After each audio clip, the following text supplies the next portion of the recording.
Kini na time padulong na unta ko duty, na timingan po ni kay nag-vlog-vlog pod ko aning dapita. Ug sa diya mao dai ni ilang foundation diri sa Talibon.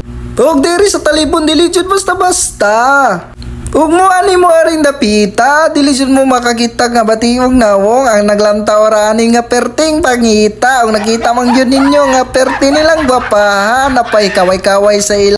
Og ilang gikaway-kawayan ako di ay ni nga perting kagwapo diri sa Talibon.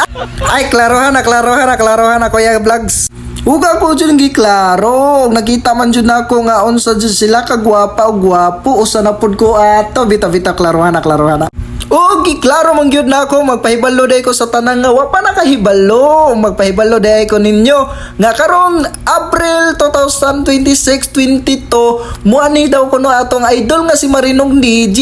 Andaman-dami na ninyo kay magkita-kita kids rata ninyo mga vlogger katong mga vlogger sa laing planeta. Aray ko.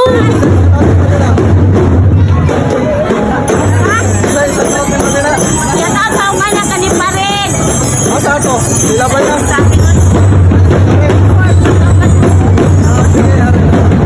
Oh, nakita man gyud ninyo nga na nagpa-shout out dirang dapita. O nakita man gyud ninyo nga perting kagwapa mura jud siya og Marimar.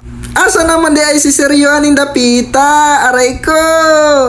Walay lain nga vlogger diri sa Bohol nga pinakagwapo. Ako ra di ay ito nga perti kagwapo. Og kini akong nawong talagsaon ra jud ni diring dapita. Kani akong nawong wala ra jud ni diri sa Earth. Naa jud ni siya sa laing planeta. Ay tay sara ato sa ning paminawon.